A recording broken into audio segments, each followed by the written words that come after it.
In today's video, you will see me training one of our puppies and explaining everything I do. I will discuss prey drive development and prey drive channeling, as well as interpret this pup's body language and highlight the signs to watch for. The pup is 46 days old during the recording of this video.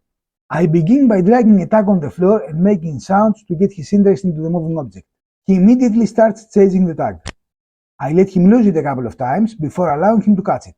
Notice that I am not standing. There are two reasons for this. First, I want to appear smaller and less intimidating. If you think about it, in his eyes, I'm a giant. Second, being closer to his level allows me to control the tag better. I ensure his feet are touching the floor at all times.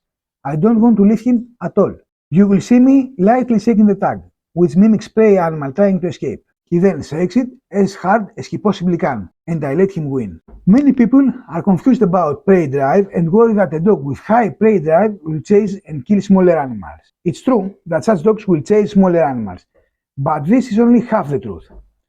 These are dogs with little to no socialization with other animals, dogs without rules and boundaries, and dogs whose prey drive hasn't been properly channeled. They are not inherently bad dogs. They can be dangerous, but they simply need to be trained. Now I will explain why I start the process of drive channeling and drive building at this age. There are two main reasons I start drive channeling and building his drive from this young age. By channeling his drive to tags and balls, I ensure he will not bite my hands, feet, or anything that moves. Later in life, he will be focused on balls, tags, and toys rather than small animals. How am I so sure about this?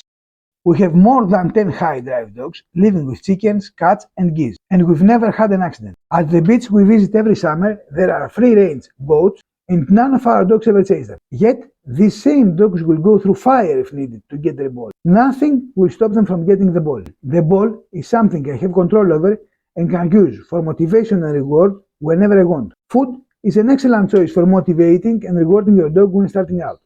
But remember, food alone will only take you to a certain level of training. Combining food drive and prey drive will elevate your training to the next level. As you see right now, I am not asking much from the puppy. All I want is for him to chase the tag and nothing else. I want to see his willingness to keep the tag. His whole posture shows confidence. His head is always held high. He seeks direct eye contact and shakes the tag with all his might. Observe how he carries his tail.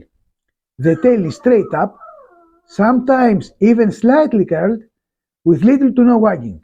If you watch the video carefully, you will notice that at times he will go after my hand. Don't let his age fool you. This was not by mistake, and he wasn't chasing my hands because they were moving. Keep in mind that these pups are not the average puppies. They come from dogs with very strong temperament. What he's doing is telling me loud and clear that he's willing to fight over the tag. He won it, and he will do anything to keep it. Depending on who gets the pup and their goals, I will either encourage or stop this behavior. This is a desired trait for a dog that will be trained for protection or involved in a sport that includes bite work, for example, monitoring. If this puppy is going to be an active pet in a family, this behavior will not be encouraged, and we will change his perception of playing. That's all for this video. Thanks for watching, and see you in our next video.